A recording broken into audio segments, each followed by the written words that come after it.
We have two scripture readings this morning. The first reading is from the book of Genesis, chapter 3. And he said to the man, "You listened to your wife and ate the fruit which I told you not to eat. Because of what you have done, the ground will be under a curse. You will have to work hard all your life to make it produce enough food for you. It will produce weeds and thorns, and you will have to eat wild plants. You will have to work hard and sweat to make the soil produce anything, until you go back to the soil from which you were formed. You were made from soil, and you will become soil again." And from the 8th chapter of Romans, "For creation was condemned to lose its purpose, not of its own will, but because God willed it to be so. Yet there was hope that creation itself would one day be set free from its slavery to decay and would share the glorious freedom of the children of God. For we know that up to the present time all of creation groans with pain, like the pain of childbirth. But it is not just creation alone which groans. We who have the Spirit as the first of God's gifts also groan within ourselves, as we wait for God to make us his children and set our whole being free. For it was by hope that we were saved. But if we see what we hope for, then it is not really hope. For who of us hopes for something we see?" So today we have a very special service on eco-justice, and some from the congregation have been kind enough to help out today. We have Kelly, Jake, and Emily who will contribute to the message of creation care, and they have graciously prepared messages for you. There's a table set up in the entryway that has some items on it that will make more sense to you as you listen to their messages of hope towards a very fundamental calling of our faith, and that is of caring for creation. If we're true to the origins of our faith, then creation care is not just something that we focus on Earth Day or St. Francis, celebrating the feast of St. Francis, but because doing so is a calling from God. It's not just another cause or an issue. In the book of Genesis, we're commanded to tend to the garden of creation and to be good stewards of it. And in Romans, we heard John read that creation groans as it waits with eager longing for the sons and daughters of God to reveal that godlike nature in themselves. For these transformed persons will be set free from bondage of corruption and of power and of greed, and obtain freedom and glory that the children of God are called to reveal. So there's no anthropomorphism in creation. There's no dichotomies. There's no humans and creations. Humans and creations were inextricably entwined. As one goes, so goes the other. And because we've spent all these millennia not tending to the garden, we see with everything that's happening in the climate turmoil around us, we see the earth crying and groaning through floods and tornadoes and fires that can't be contained, through pollution in our waters and in our streams, our lakes, and our fish come up, belly up, because they don't have their pure waters to drink from and to give birth in. So the type of mindset that used to be, which creation care, justice-seeking people are looking for, is they're looking for a change from the narcissism of the past to setting creation and the care of creation on equal footing with human beings. So the old type of mindset to the human species is what narcissism is to the individual, while the earth and all of creation, including humankind, are burning and being destroyed as a result. And we're all seeing the fruits of this with unprecedented floods due to clear cutting of trees to make way for mining. And this is certainly seen with the deaths, I think it's 37 deaths that have happened so far in Kentucky. That was a direct result, scientists say, of clear cutting all the trees to make way for mining. So when the torrential rains came, there was nothing to stop the flood, and therefore there was the loss of life. There are fires and droughts and starvation, and who does it hit first? It hits the poor first. But we ourselves those of us with means are not immune. The floods will come, and the fires and droughts will come for us all, and there's very, very little time left.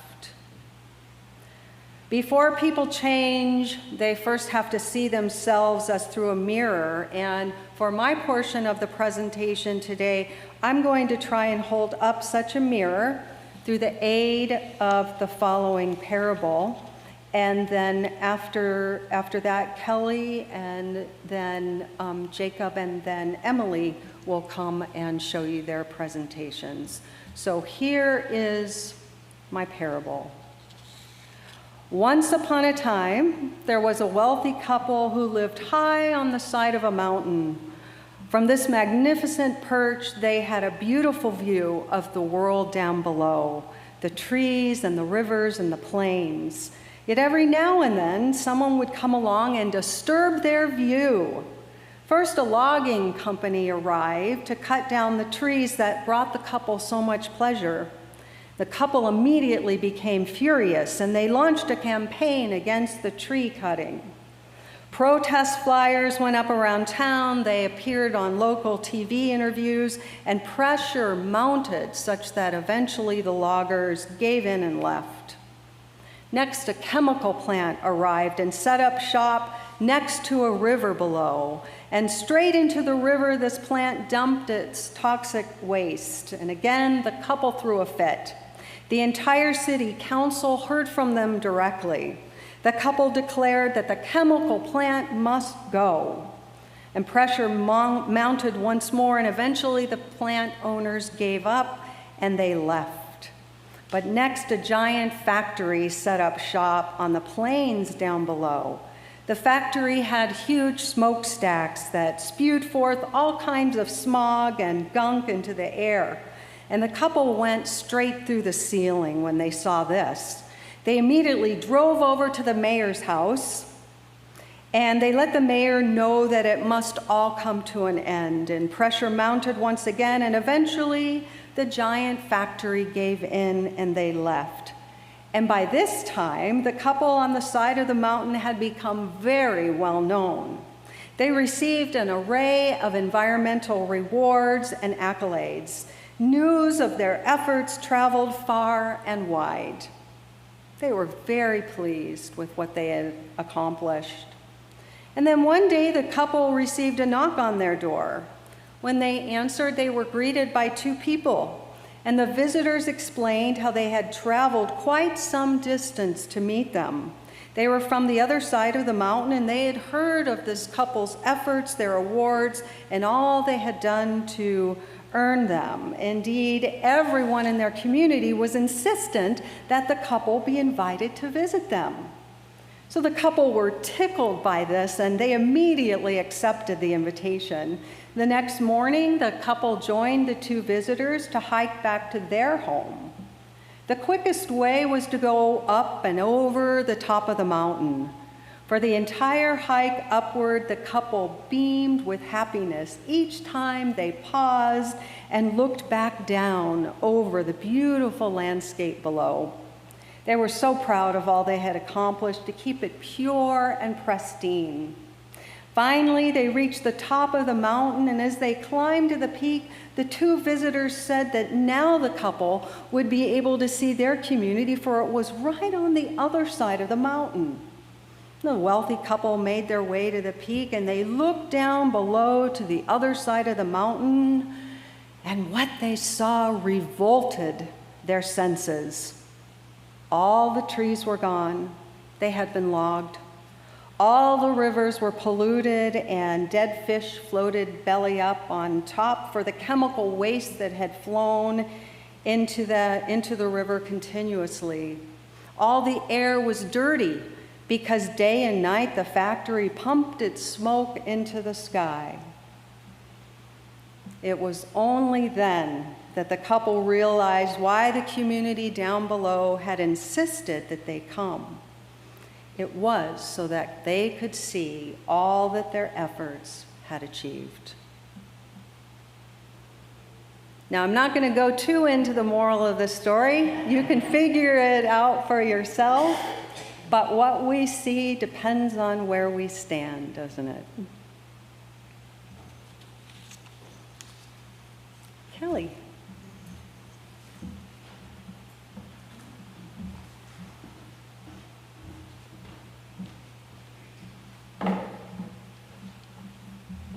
Thank you for allowing me this opportunity. I will move the mic so you can maybe hear me better. I have my water bottle that's metal. Notice it has plastic on top. So I'm here to talk about plastics and kind of my perspective on it based on my years of living and research. The first thing I'd like to start with is that it's the recycling paradigm,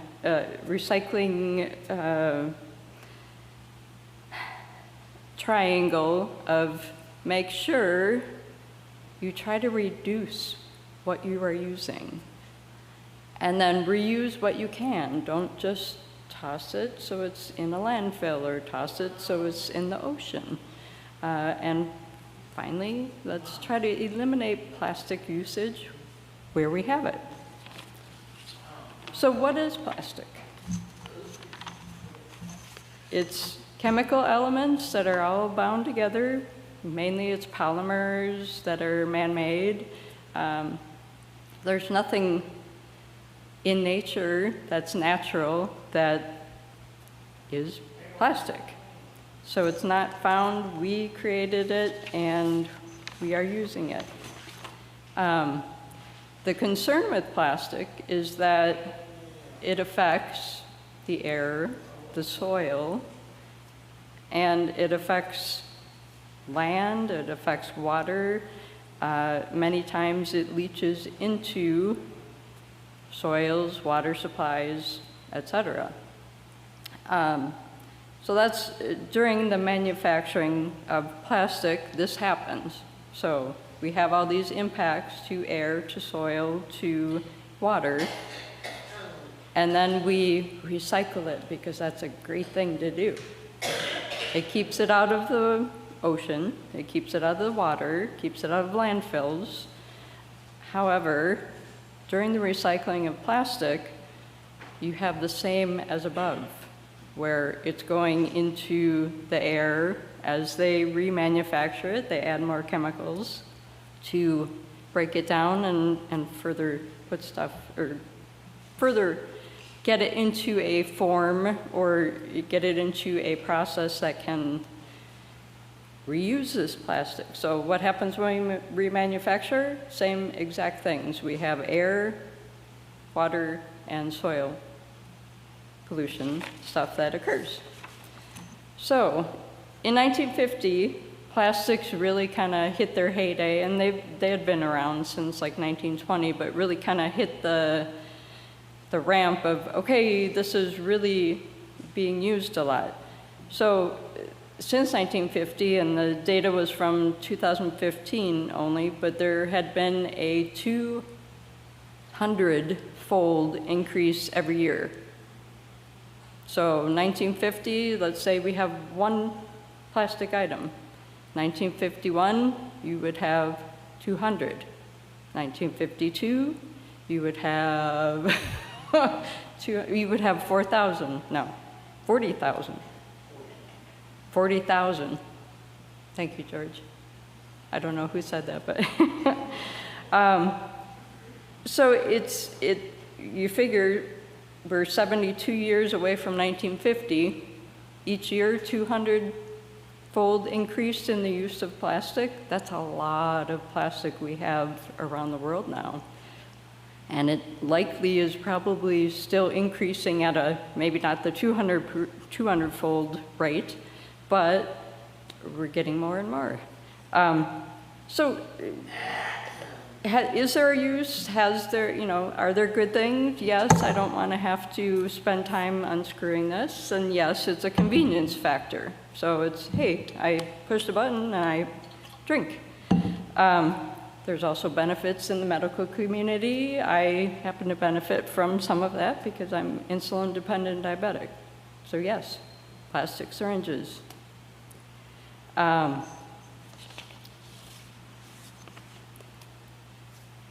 So it comes, however, with this problem of trying to temper, trying to limit, trying to have a good rate of usage increase without damaging our environment. Some of the misconceptions just one of the misconceptions here is in the 1990s, 2000s time frame, it was always, oh, get a plastic bag when you go grocery shopping, don't get the paper. Why was that? Because there were studies at landfills that, oh, well, paper bags don't decompose or degrade when it's in a landfill covered with a lot of stuff. So the plastic has less volume. So it's better from the volume standpoint than from filling up landfills. However, years later, clearly it's been shown that, oh, those plastic bags leach into the soil. They leach into the water supply. And so we have problems. Another misconception is that 100% of your recycling plastic in your barrel, in your bin, is actually recycled. It's more like 10% worldwide. Maybe US has a little bit better capability from the manufacturing and breaking down standpoint, but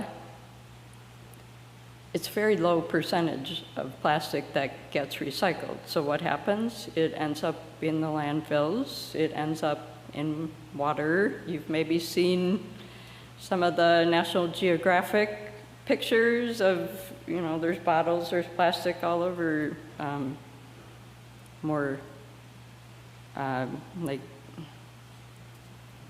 it's not, again, kind of on the good side of the mountain, it's more on the bad side of the mountain that people ended up having that effect or receiving that effect. So using plastic is better and cheaper is only taking into account the item. It's not taking into account what it's doing to us in our air, water, soil. And I believe that's something that businesses, companies need to be changing, and we can help influence.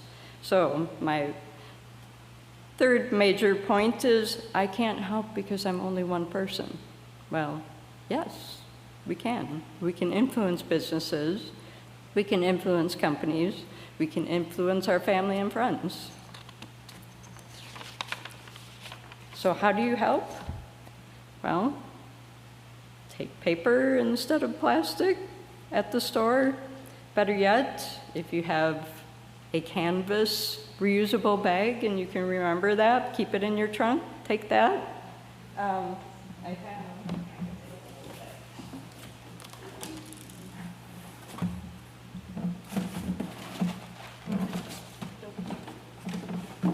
So for produce bags, instead of using a plastic produce bag from the store, you can buy reusable online. If you have stores that really are along the path, they will take the weight of this bag off before they will take the tare weight of this, the weight of the bag, off of what you are paying for. If not, you might have to pay a little bit extra, but you're reusing this. You're not using a plastic bag. I will say, I, again, am not eliminate all plastic. I use syringes. I also use plastic bags for my dog duty. So yes, kind of have a restraint, or that's my opinion on it. When you're looking at buying products, try to see if they come in metal, like outside on the table out there. You can get, instead of plastic water bottles, you can get metal cans, or you can use canvas bags, or you can, glass food storage. There's other alternative forms that, just keep in mind and keep aware and kind of think about, okay, can I do this? And can I help to make that impact of reducing and eliminating plastic? Start using reusable and stop using single use. So straws, skip it. As you go through a drive-through, say, you know what? I went to Goodwill, I bought metal forks and utensils that I keep in my glove box. I say to the people, don't include any straws, don't include any plasticware, because I have my own. So think of doing things like that. Or you can get metal straws. Glass storage reusable, yeah. Just to let you know, with the plastic, so everybody with food storage with food storage, bottles and stuff, now you see now you see BPA free. Well, BPA is a chemical that was part of the water bottles, and so now they've replaced it. They found it was bad for humans, but we don't know yet what they replaced it with. So it's another waiting period of testing out on people to, oh, does this one cause a problem? So that's also health-wise why I recommend trying to limit what plastic you're using. Think about the items you're buying too. Everything you buy, is there an alternative for metal, which is truly recyclable, and that could be aluminum, metal cans, etc. Can I buy a carton of milk instead of buying a plastic jug? Yes, there's plastic in that carton. However, you're reducing the amount. So I brought this because this is good laundry detergent for water, for soils. What's it in? This is one of the best laundry detergents, but it's, can you write to a company and go, hey, you got a good product here, but why is it in plastic? Can't you think about putting it in a carton? That might be better. So it's a thought through kind of logical, what can we do to limit this? And then helping the environment and yourself, I just believe that we want to limit these things that are not totally recyclable and limit where we can. We're still going to have this stuff, but limit all of these new products and try to pose to business, try to pose to manufacturers, what alternatives are there? What can you do to correct, improve this problem? So, and I believe that in the human aspect as well as that humans impact everything. So if we have, chemicals that we use greatly impact every other ecosystem, every other biosphere, every other that we have in the world, and we have to start being conscious of how can I change this. Start with me, work with others, and then talk about it. What do you use for this? What do you use for that? Christie's got some great examples, and how did you make a change? So, thank you. Thank you, Kelly. Okay, Jacob, please share with us. Good morning, everyone. So today I'm going to be talking about making changes, along with at the end we're going to be talking about the environment. And at the beginning we're going to talk about different things with different types of people and how we can get more specific and show more about us being a progressive church, and maybe being able to do that and coming up with some ideas for how we can do that. So we can bring more people in, and at the end, show that we care about the environment and about people. So, next up. So, a reminder of our message. The message of United Church of Christ has always been to accept everyone equally and fully as they are into our church. This means that no matter race, sexuality, gender identity, disability, age, and life experiences, they are all fully welcome here. All right? So I'm going to think about breaking the bubble and thinking outside the box. So our church has shown in many ways that we greet anybody here, but I believe it is not enough. A rainbow door or a few words that flash on the sign, as great as those are, in front is simply not enough and does not show the specifics of what this church is and what we believe in. This is why changes need to be made, and I hope more people can learn to accept and embrace change, or else I'm afraid that the Delvin UCC will eventually not have enough members to keep us and our message going. This is why changes are very important to make, and we need to act now to make them. I hope you all can have an open mind as I go over a few of my ideas to spread the message of our church.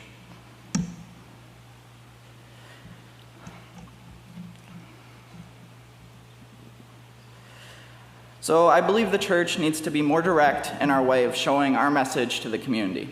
We need to be direct about Black Lives Matter, LGBTQ+, women's rights, gun safety, and general equality with everybody around us. If we are going to even start to call ourselves a progressive church, it is time to start acting like one.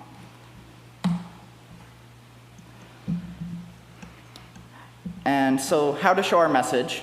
I believe that the best step to showing our message to the community is to make it obvious that we are who we say we are. This is why I propose large Black Lives Matter, LGBTQ+, and Earth Health signs outside and inside of our church.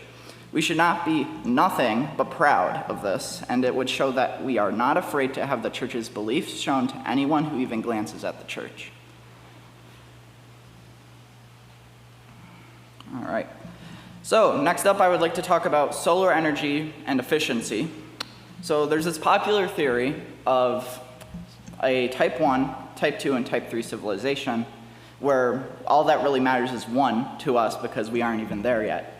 And 1 means that we aren't taking up our own resources on Earth, like coal or any really minerals or plastics, and being able to use energy that is almost infinite, like our sun, or like wind, things that we're going to constantly have and we're never going to really run out of, at least for not a really, really long time. And so I would like to address solar energy, and this would also save us a lot of money with the church, and that could be put towards other things like donations or food drives or anything like that, summer camps. And so, yeah. And rough estimates here. So these are my rough estimates. These probably aren't exact numbers, but I would like to show you guys exactly how this would look if we were to get solar roofs installed on the church. And from my research, a 6-kilowatt solar roof installation would cost anywhere from $15,000 to $20,000, depending on many factors. It would take about 3.5 to 4.5 years to get a return on the investment, and for every year after that, the church would be saving around $4,500 to $5,500 every year in electric savings without the federal tax credit that would be gained from having the solar roof installed.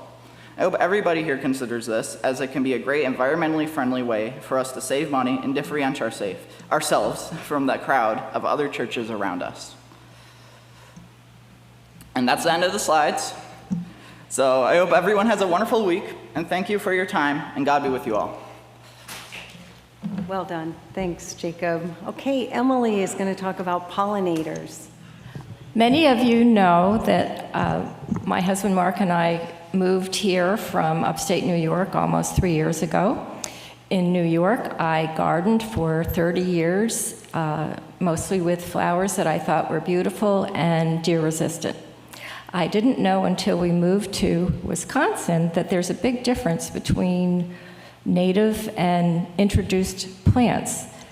I learned this by joining some gardening groups, and I found out that the plants that have been in this country for thousands of years are the ones that evolved with the pollinators.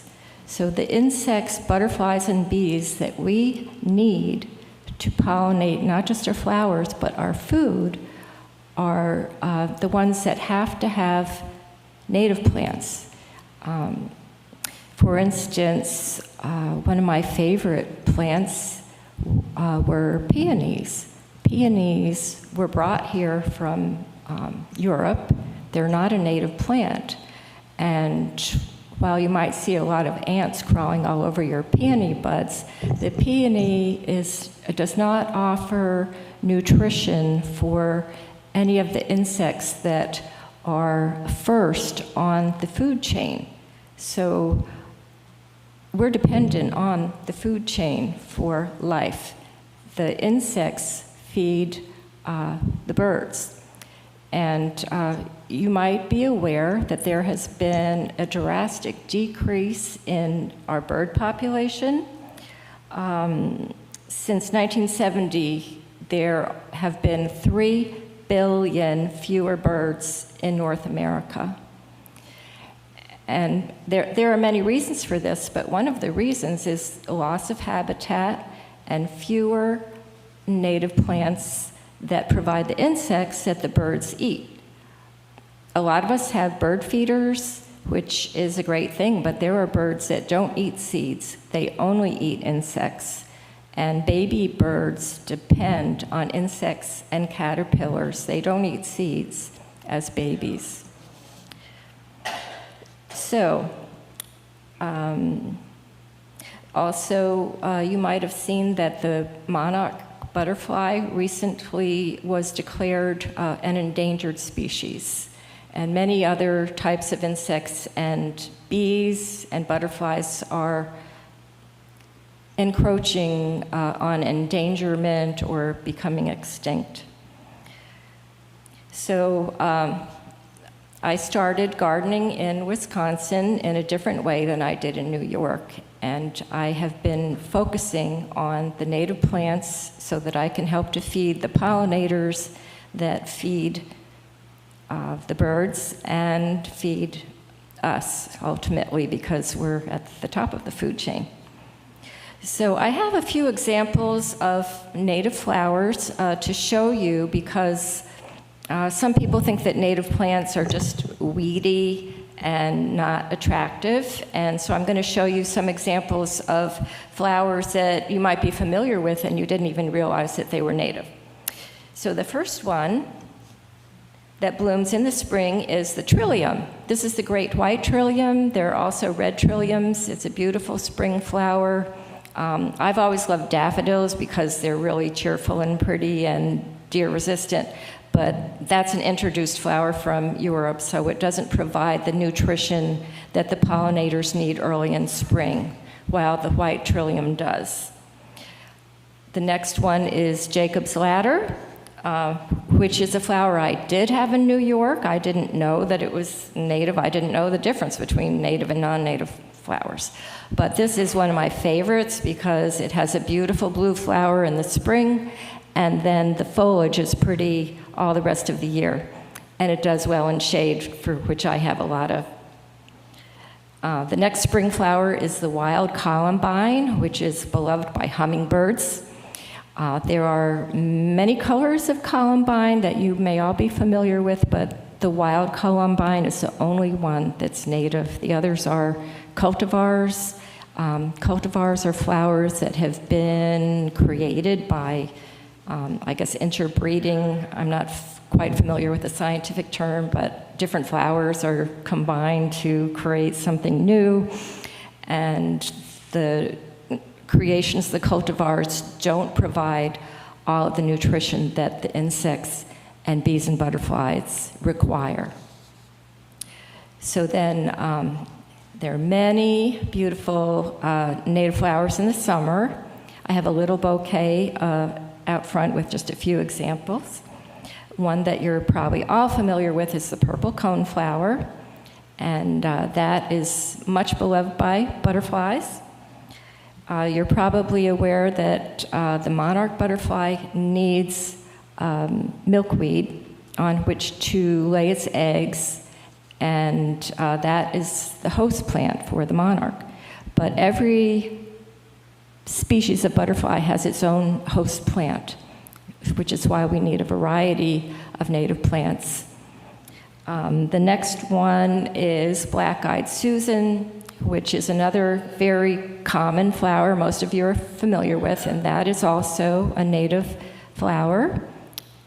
And then the butterfly weed is an example of milkweed, which is probably one of the more popular garden milkweeds because it doesn't grow really tall like the common milkweed that you see in the wild. But there are actually many different kinds of milkweed, and they're all great for butterflies. And if you want to have a butterfly garden, it's important to know that in addition to their host plant, they do need nectar for the rest of the season. Okay, the next summer flower I'm showing is the cardinal flower, which is also beloved by hummingbirds, and that's a very pretty flower. I have a little bit of it in my garden. I didn't cut any for my bouquet because I'm leaving it all for the hummingbirds. So then in the fall, that's when we really need to have flowers that provide nectar for the butterflies before they migrate to Mexico. They need a lot of energy. So they laid their eggs on the milkweed, and the caterpillars ate the milkweed, and now they're butterflies, but they still need food, and they will get their food from favorite flowers like the blazing star. This dense blazing star is one of the later blooming blazing stars. There are some that bloom earlier in the summer. Then there's the New England aster. That's just one beautiful example of the many forms of asters that bloom in the fall. And asters and goldenrod are very important sources of nectar for butterflies in the fall.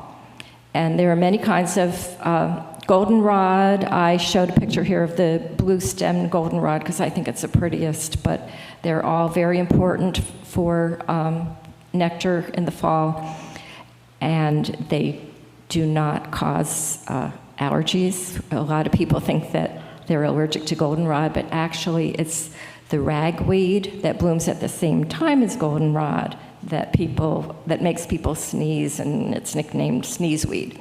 So don't be afraid to plant goldenrod in your garden. If you are interested in learning more, I have a little bit of literature out there. Feel free to take any of the brochures, pamphlets about pollinator gardens, and I'd be happy to answer any questions and talk to you later. Thank you. Wonderful job, everybody. Very powerful and courageous testimonies of the things, some of the things that you're expert in. Thank you so much, all of you, for sharing. And hopefully you can stay around after service, so if anybody has questions, they can talk with you guys.